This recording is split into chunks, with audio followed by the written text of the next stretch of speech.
അപ്കി അദാലത്തിൽ senior leader Ghulam Nabi ആസാദിന്റെ മേലുള്ള കുറ്റാരോപണം ഇദ്ദേഹം ജനങ്ങളെ തെറ്റായ മാർഗത്തിലേക്ക് കൊണ്ടുപോകുന്നു എന്നുള്ളതാണ്. താങ്കളുടെ ജീവചരിത്രത്തിൽ താങ്കൾ എഴുതിയിരിക്കുന്നത് ഒരുപക്ഷെ താങ്കൾ കോൺഗ്രസിന്റെ പ്രസിഡന്റ് ആകാനുള്ള സാധ്യത പോലും ഉണ്ടായിരുന്നു. താങ്കൾ ഒരു സീനിയർ ആയിരുന്നു, അനുഭവമുള്ള വ്യക്തിയാണ്. പക്ഷെ താങ്കൾക്കാകാൻ സാധിച്ചില്ല. കാരണം താങ്കൾ മുസ്ലിം മൈനോറിറ്റി ആയതുകൊണ്ടാണെന്ന്. അതെ, ചില സമയത്ത് ഞാൻ അങ്ങനെയൊക്കെയും എഴുതിയിട്ടുണ്ട്. അക്കാലത്ത് ഏതാണ്ട് 60-65 വർഷങ്ങൾക്ക് 47 മുമ്പ് കോൺഗ്രസ് ഉണ്ടായിരുന്നല്ലോ. ഈ 60-65 വർഷത്തിനുള്ളിൽ രാഷ്ട്രീയ കോൺഗ്രസിൽ 12-13 മൈനോറിറ്റി പ്രസിഡന്റേ ഉണ്ടായിട്ടുള്ളൂ. പക്ഷേ 75 വർഷത്തിനുള്ളിൽ ആരും തന്നെ ഉണ്ടായിട്ടില്ല. ഇതാരെങ്കിലും വേണമെന്ന് ചെയ്തതാണോ? എന്തുകൊണ്ടപ്പോൾ പ്രസിഡന്റ് ആക്കിയില്ല? അതല്ലേ ഞാൻ പറഞ്ഞത്. വെറും മതേതരത്വം പറഞ്ഞാൽ കാര്യമില്ലല്ലോ, അതനുസരിച്ച് കാര്യങ്ങൾ നടക്കണ്ടേ. താങ്കൾ മുസ്ലിം മൈനോറിറ്റി ആയതുകൊണ്ട് തന്നെ താങ്കൾക്ക് പ്രസിഡന്റ് ആകാൻ സാധിച്ചില്ല. സോണിയാഗാന്ധിയും പ്രധാനമന്ത്രിയാകേണ്ട വ്യക്തിയായിരുന്നു, പക്ഷെ ആകാൻ സാധിച്ചില്ല. അവര് മൈനോറിറ്റി ആയതുകൊണ്ടാണോ അതോ ഫോറിനർ ആയതുകൊണ്ടാണോ?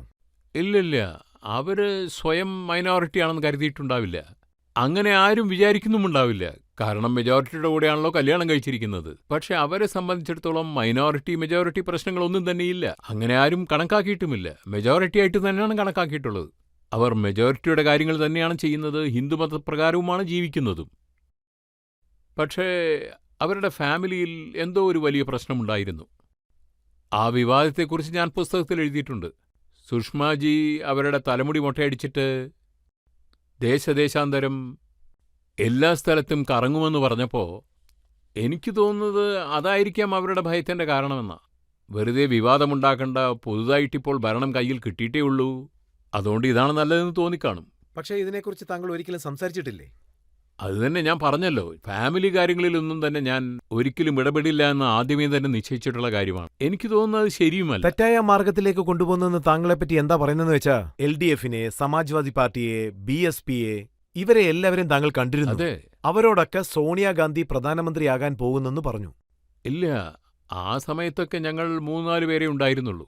അത് പിന്നെ മിസ്സസ് ഗാന്ധി ഉണ്ടായിരുന്നു, അഹമ്മദ് ഭായി ഉണ്ടായിരുന്നു, മാത്രവുമല്ല പ്രണബ് ദായും ഉണ്ടായിരുന്നു. അവരെല്ലാവരും ഉണ്ടായിരുന്നുവല്ലോ. അപ്പോൾ ആ തീരുമാനത്തിന് ശേഷം ഞാൻ മീറ്റിംഗിൽ നിന്നും പോവുകയാണുണ്ടായത്.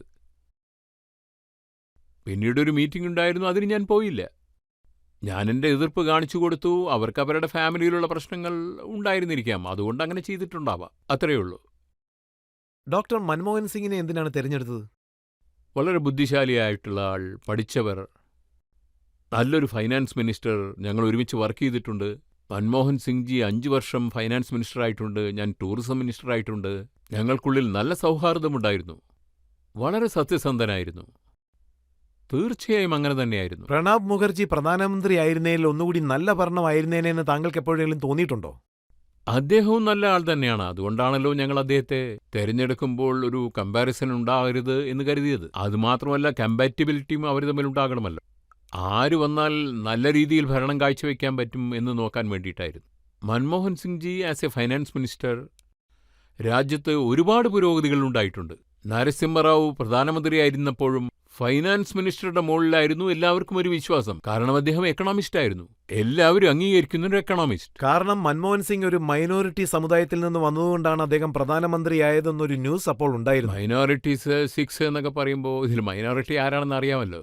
AK ആന്റണി പറയുന്നത് എന്താണെന്ന് വെച്ചാൽ, വി നീഡ് ഹിന്ദുസ് എന്ന്, നമുക്ക് ഹിന്ദുക്കൾ വേണമെന്ന്. അദ്ദേഹം ഒരു നട്ടലില്ലാത്ത മനുഷ്യനാണ്.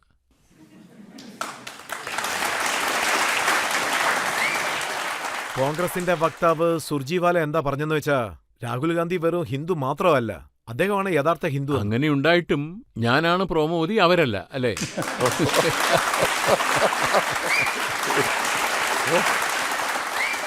പക്ഷെ ഇപ്പോഴൊക്കെ ഇലക്ഷനിൽ ഹിന്ദുക്കളാണ് കൂടുതലും വേണ്ടത്. ഈ തെരഞ്ഞെടുപ്പ് തന്നെയായിരുന്നു ഏറ്റവും വലിയ പ്രശ്നം.